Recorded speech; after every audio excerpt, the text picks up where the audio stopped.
Hi friends, welcome to the జిఆర్బీ chef. ఈరోజు అయితే చాలా డిఫరెంట్గా కొబ్బరి రొట్టె అయితే చేశానండి. చాలా పర్ఫెక్ట్గా అయితే వచ్చేసింది. చూడండి ఎలా చేశాను. ఫస్ట్గా అయితే ఒక స్టీల్ గిన్నె అయితే తీసుకున్నానండి. అందులో నేను ఒక కప్పు బెల్లం అయితే వేస్తున్నాను. అవి అంటే కరెక్ట్ మెజర్మెంట్స్ అయితే వేయాలి. కొంచెం వాటర్ కూడా యాడ్ చేసుకుంటున్నాను. ఎందుకు అనేది కూడా మీకు చెప్తాను. ఇలా వాటర్ యాడ్ చేసిన తర్వాత మనము అంటే బెల్లం అంతా కరిగే వరకు కూడా కలుపుదాము. లేకపోతే కొంచెం టైం పడుతుంది అని అనుకుంటే నేనేం చేశానంటే ఒక్కసారి గ్యాస్ మీద పెట్టేస్తే కొంచెం త్వరగా కరిగిపోతుంది కదండి బెల్లము. అందుకని చెప్పి నేనే ఒకసారి అయితే పెట్టేస్తాను. చూసారుగా బెల్లం అంతా కరిగిపోయిందండి. కరిగిపోయిన తర్వాత చక్కగా ఇలాగా టీ ఉడకబెట్టుకునే దాంతో చక్కగా ఉడకబెట్టేద్దాము. ఎందుకు అంటే లాస్ట్లో ఒకసారి చూడండి, అసలు ఎంత మంచి బెల్లం అయినా సరే ఇసుక అనేది ఖచ్చితంగా ఉంటుంది. చూడండి ఎంత ఇసుక ఉందో. అందుకని చెప్పి నేనైతే ఇలా చేశాను. మీరు కూడా అలానే చేయండి. చక్కగా బెల్లం సిరప్ అయితే రెడీ అయిపోయింది కదా. పాకం అది ఏం లేకుండా జస్ట్ వాటర్ యాడ్ చేశాను అంతే. చక్కగా ఈ బౌల్కి అయితే ట్రాన్స్ఫర్ చేసుకుందాము. చూసారుగా చక్కగా ఈ విధంగా అయితే వేసేసానండి. నెక్స్ట్ ఒక కప్పు, ఇది లలిత బ్రాండ్ అండి. మనకి బియ్యం నూక, మనం నార్మల్గా ఉప్మా అది చేసుకుంటాం కదా, ఆ నూక అండి. మీరు ఇంట్లో నార్మల్గా బియ్యంతో ఇంట్లో చేసుకుంటారుగా, అదైనా సరే పర్వాలేదు. నేనైతే నూక కూడా ఒక కప్ అయితే తీసుకున్నానండి. బెల్లం ఎంతైతే తీసుకున్నానో నూక కూడా అంతే తీసుకున్నాను. చక్కగా ఈ సిరప్లో ఆ నూక అంతా కూడా మొత్తం బాగా కలిపేద్దాము.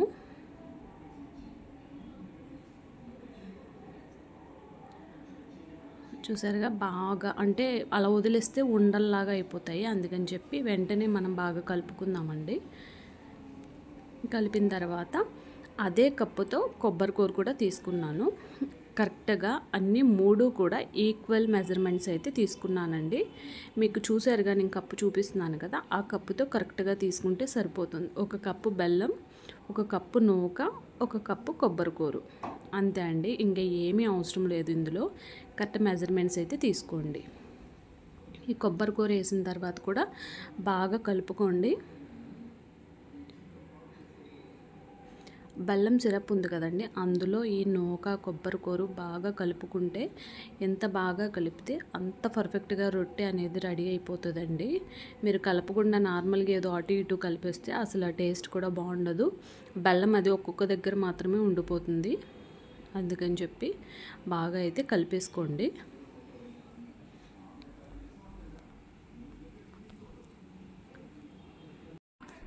నెక్స్ట్ అయితే కొంచెం ఆలుకలు ఉంటాయి కదండి, అవి కూడా షుగర్ వేసి జస్ట్ లైట్గా మిక్సీ అయితే చేశాను. చూసారుగా ఈ విధంగా అయితే మిక్సీ చేశానండి. ఆ పౌడర్ కూడా యాడ్ చేసేద్దాము.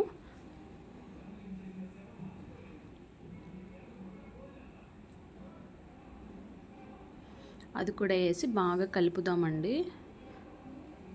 నెక్స్ట్గా నేనైతే నెయ్యి అయితే కొంచెం తీసుకున్నాను. అంటే ఇక్కడ లిమిట్గా తీసుకుంటే సరిపోతుందండి, ఇంత అని ఏం లేదు. ఒక 4 స్పూన్స్ అలా ఉంటుందండి మా ఇంట్లో అయితే. ఆ నెయ్యి మొత్తం కూడా నేనైతే యాడ్ చేశాను. నెయ్యితో మంచి ఫ్లేవర్ అనేది వస్తుందండి, అందుకని చెప్పి.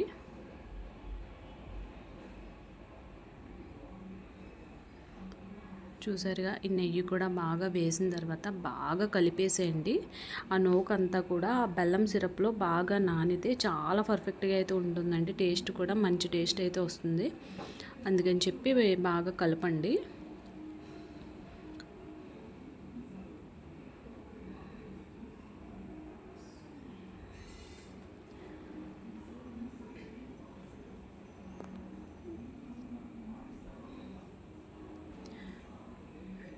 చూసారు కదా, ఇలా బాగా కలిపిన తర్వాత మూత పెట్టేసి ఒక 2 మినిట్స్ అయితే ఉంచేద్దాము ఇలానే.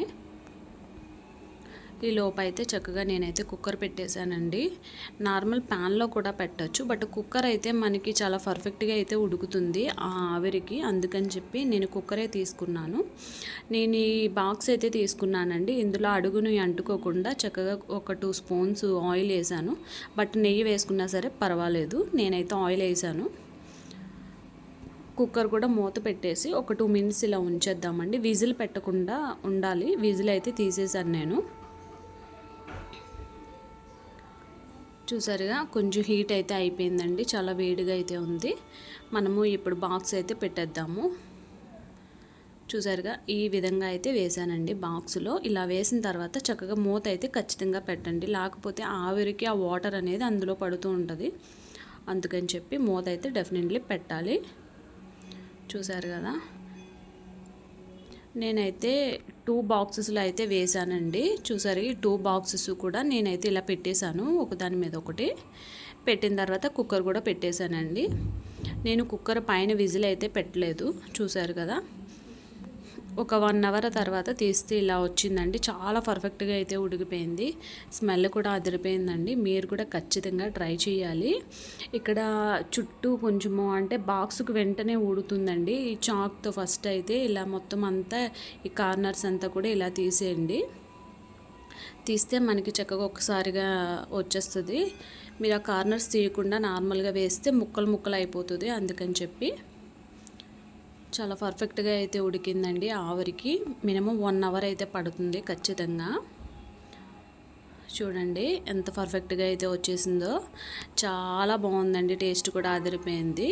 ఖచ్చితంగా మీరైతే చేయండి. ఇలా సింప్లీగా చేయాలి అంటే ఖచ్చితంగా నా ఛానల్ అయితే సబ్స్క్రైబ్ చేయండి, లైక్ చేయండి, షేర్ చేయండి. చూడండి, నేను ఒక ముక్క తీసి చూపిస్తాను. వేడివేడిగా ఉందండి. కొంచెం చల్లారిన తర్వాత తీస్తే ఇంకా పర్ఫెక్ట్గా వస్తుంది. చూసారా ఎంత స్పాంజ్ లాగా అయ్యిందండి. అసలు తినడానికి కూడా చాలా పర్ఫెక్ట్గా అనిపించింది. ఛానల్ అయితే సబ్స్క్రైబ్ చేసుకోవడం మర్చిపోవద్దు.